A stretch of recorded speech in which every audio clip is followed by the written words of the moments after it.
If you're over 60 and planning a cruise, there are 17 mistakes that could ruin your trip, some of them before the ship even leaves the port. And what surprises me most is that the majority of people make them thinking they're doing the right thing. Some of these mistakes cost you money, others cost you comfort, and 2 or 3 of them, honestly, could cost you your health.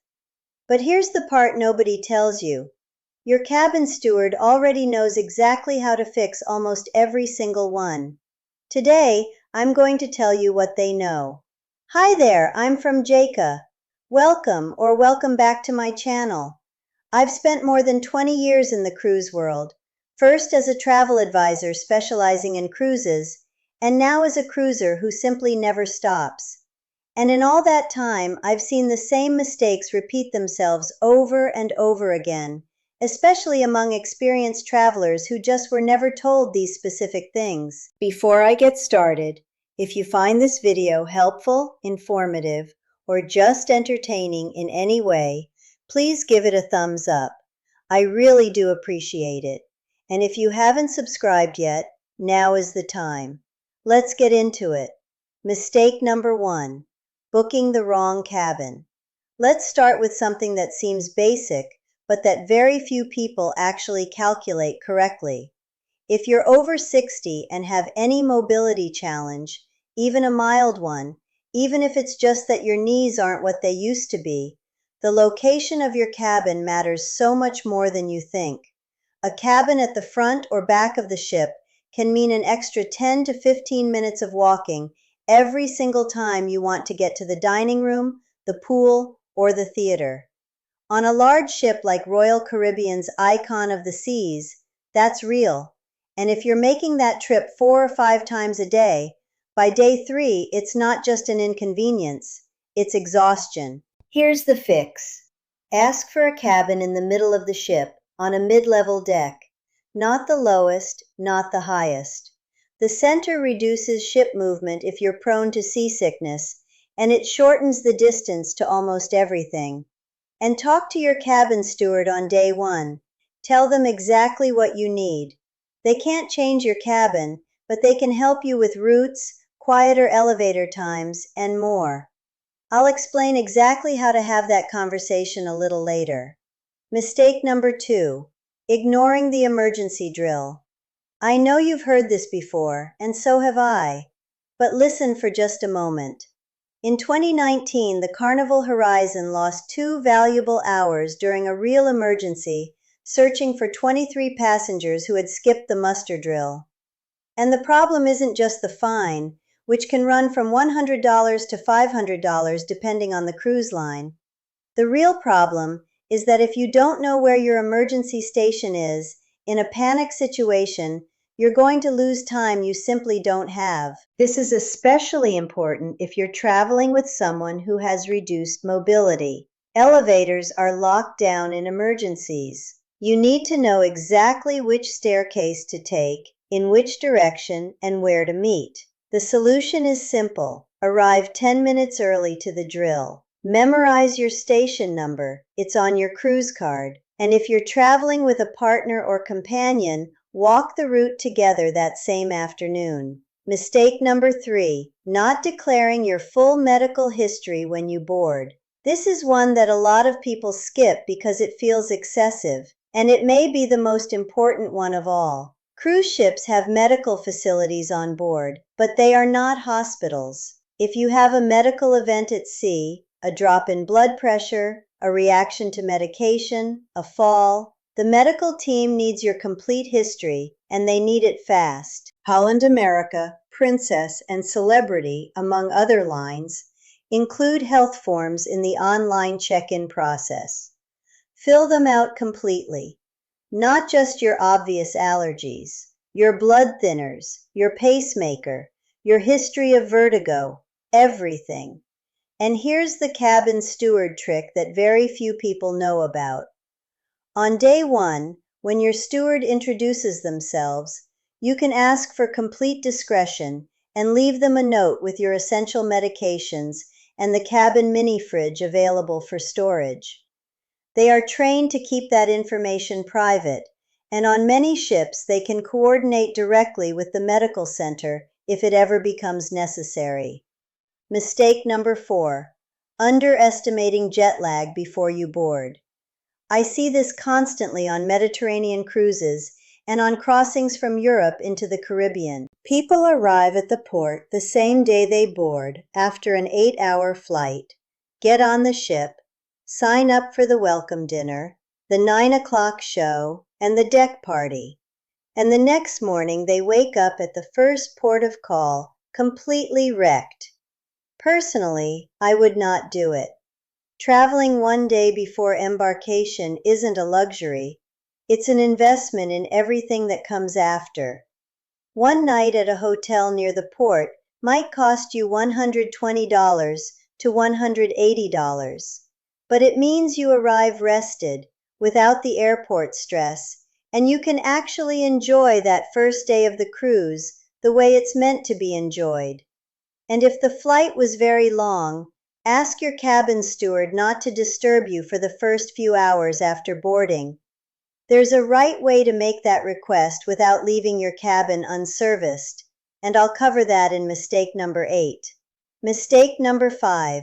Packing the wrong things, or too many things. There are 2 problems here. The first is bringing formal shoes you only wear one night that take up half your suitcase. The second is not bringing what you actually need. After 60, 2 things change about how you should pack for a cruise. First, your shoes. If you're planning to walk through Rome, Dubrovnik, or Cozumel, you need genuinely comfortable footwear, not what you think will hold up. And second, your medications. Always pack all your medications in your carry-on bag, never in the luggage you check in. I've seen cases, and experienced them close up, where a suitcase arrives late to the cabin or gets lost entirely, and the person doesn't have their medication for that night. On a ship that's already at sea, getting a replacement is complicated and can be very expensive. The golden rule: medications, passport, travel insurance documents, and 1 change of clothes for the first day, all in your carry-on. Mistake number 6. Not requesting the right mattress. I love sharing this one because almost nobody knows about it. Most cruise lines have 2 or 3 mattress firmness options available in their storage. Princess, Holland America, and Celebrity, for example, can adjust the firmness of your mattress before you even arrive, or sometimes on embarkation day itself. Why does this matter, especially after 60? Because a mattress that's too soft can aggravate back pain, and a mattress that's too hard can give you terrible nights if you have hip or arthritis issues. The solution: when you do your online check-in, use the special request section to ask for your mattress preference. If you can't do it there, call the cruise line directly at least 2 weeks before departure. And on embarkation day, when your cabin steward comes to introduce themselves, and they always do, mention it to them directly. Say, "Can you check if there's anything we can do about the mattress?" These are exactly the small conversations that stewards appreciate, because it gives them the chance to do their job well from day one. Mistake number 7. Booking shore excursions without reading the fine print. Here's one that can cost you money and leave you stranded. Many cruise excursions, even ones sold by the cruise line itself, include phrases like "requires walking on uneven surfaces" or "moderate to high activity level." And when you're 65 and you've had 2 days at sea, moderate to high can be much more than you expected. The real problem is that if you're injured on an excursion and you didn't read the difficulty level, your travel insurance may refuse to cover certain expenses.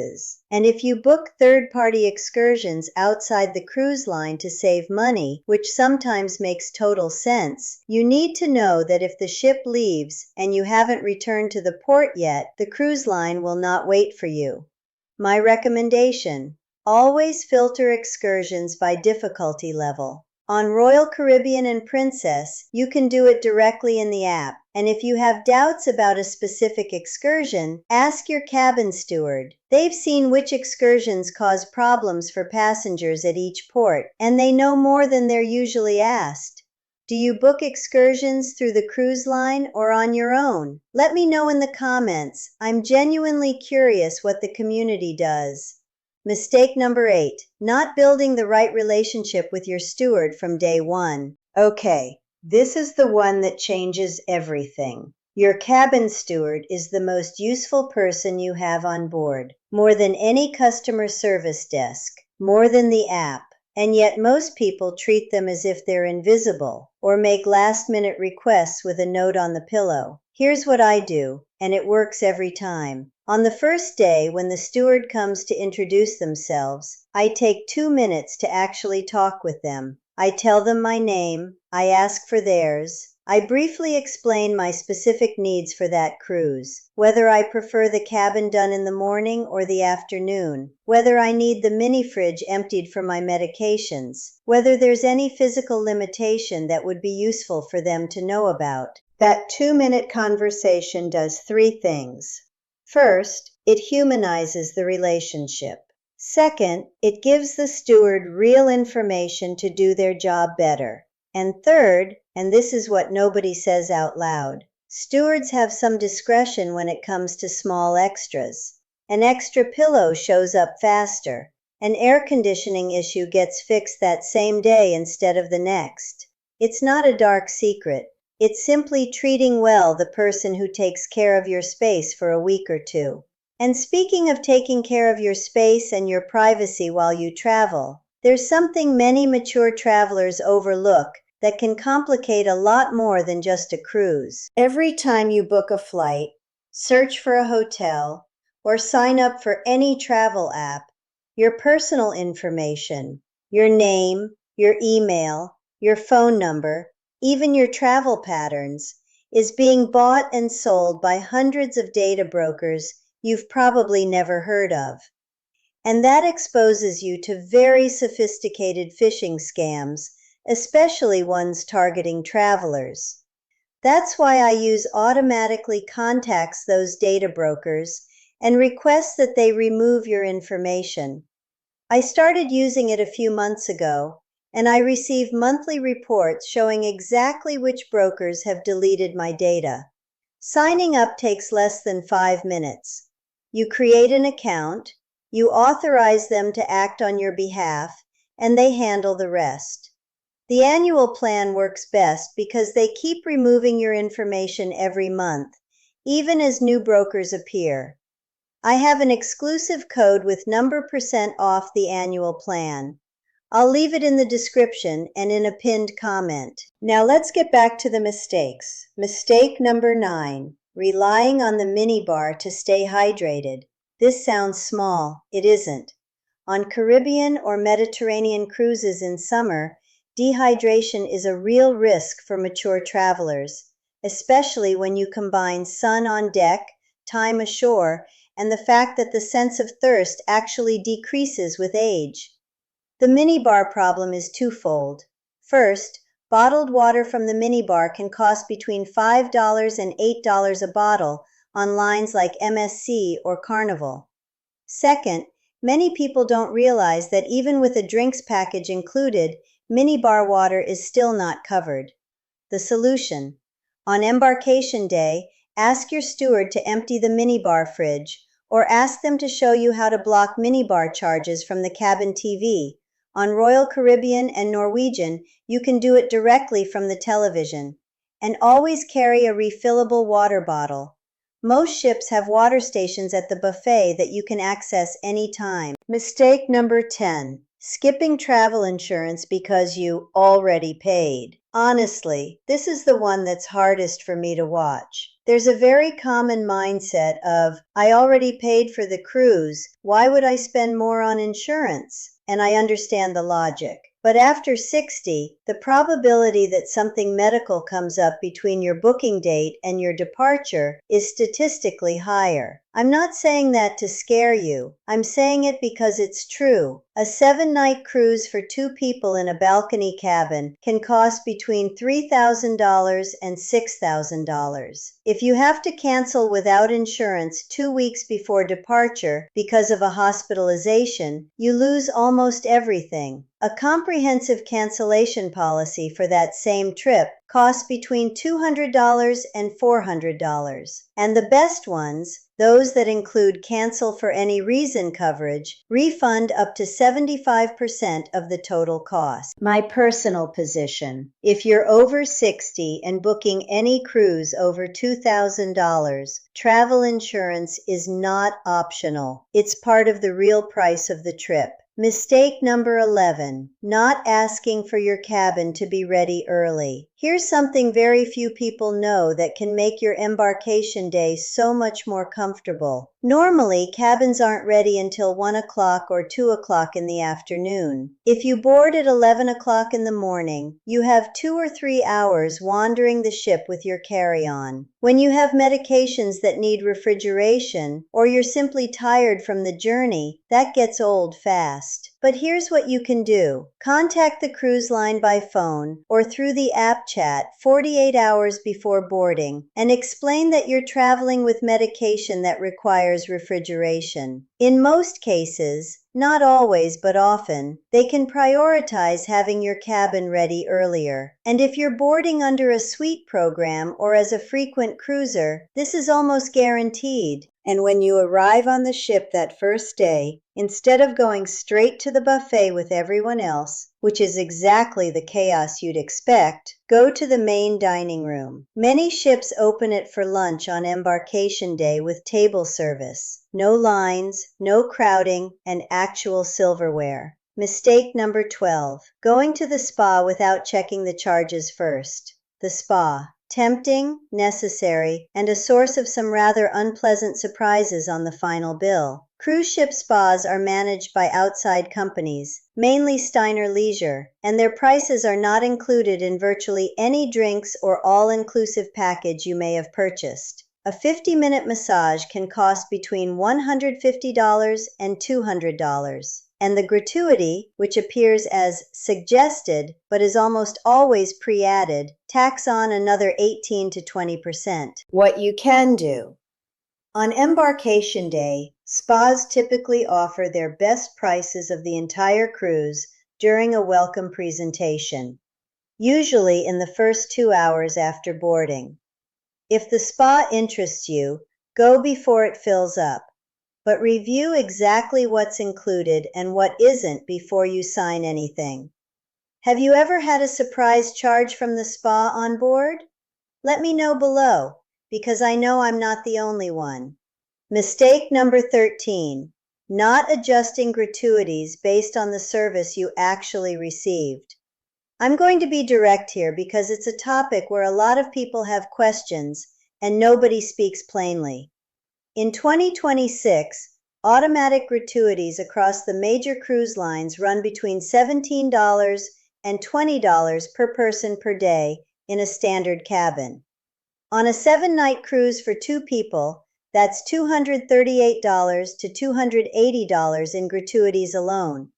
That's a significant amount. My personal opinion, automatic gratuities are the baseline. They cover the whole team you never see. Cooks, laundry staff, behind-the-scenes cleaning crew. Don't remove them. That would be unfair to the 80% of staff you'll never meet. But on top of that, always have some cash for the cabin steward who has genuinely gone above and beyond. $10 or $20 at the start of the week with a simple, "I want you to know we appreciate your work," sets the tone for the entire relationship. It's not a bribe, it's human recognition, and the difference in the level of attention you receive is noticeable. Mistake number 14, assuming all ships have the same accessibility features. This one is important, very important. Not all ships are equal when it comes to accessibility. A ship like Holland America's New Statendam or Princess's Enchanted Princess has wide elevators, well-designed corridors for wheelchairs, and very well-equipped accessible cabins. But an older ship,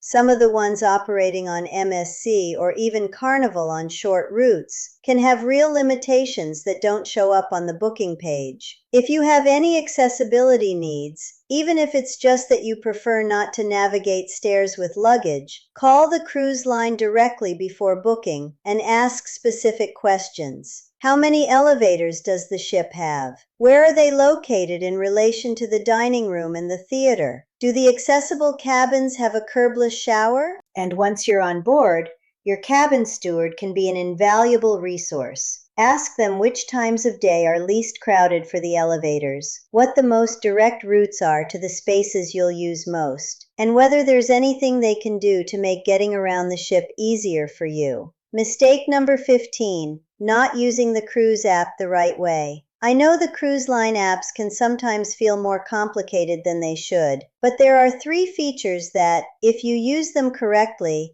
will genuinely change your cruise. First, restaurant and show reservations. On ships like Celebrities or Princesses, the best time slots fill up in the first days on board. Open the app as soon as you're on the ship, even before if you can, because some lines open reservations during the online check-in process, and book what you want to see. Second, the daily menus. You don't have to go to the dining room to see what's being served. You can check the menu from your cabin and decide whether it's worth going down that evening or whether you'd rather order room service. Third, and this is my personal favorite, the internal chat function. On Princess, for example, you can locate your travel companion anywhere on the ship. If you're traveling with someone who doesn't always have their phone handy, this eliminates a lot of unnecessary stress. Mistake number 16. Thinking room service is only for lazy mornings. Room service on many ships includes options that people simply never order because they don't know they exist. On Holland America, basic room service is complimentary and includes solid options for breakfast and lunch. On Princess, if you have the Princess Plus or Premier package, room service is covered. And on Celebrity, continental breakfast is included at no extra charge. But here's the use I love recommending most for mature travelers. Evenings after a port day. When you get back from a shore excursion at 6 in the evening with sore feet and an aching back, ordering dinner to your cabin isn't laziness. It's a smart decision that saves your energy for the next day. Ask your cabin steward to walk you through exactly what's included in room service and which hours have the fastest delivery times. They know better than anyone. Mistake number 17. Leaving the ship without the right documents. We're finishing with this one because it's the mistake with the most immediate consequences. If the ship arrives at port and you go ashore without your cruise card or your passport, depending on what the cruise line requires for that specific port, you can have real problems getting back on board.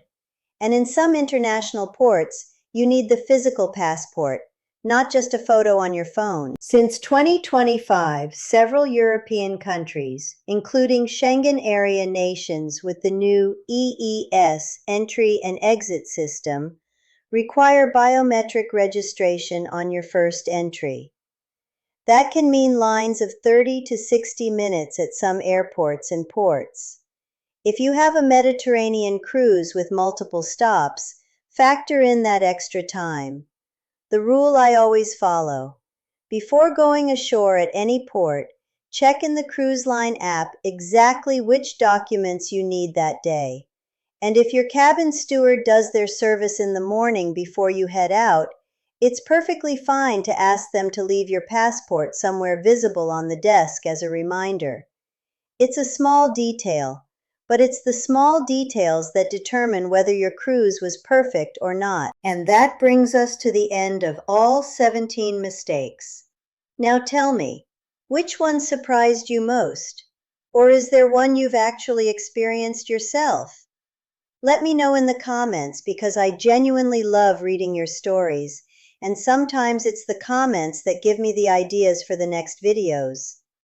If you want to keep preparing for your next cruise, I have a video coming up right after this one about the best cruise lines for mature travelers, which has the best accessibility, which offers the best value, and which one I would avoid without hesitation. And if this video was useful to you, I hope it was, Please give it a like and subscribe if you haven't done so yet.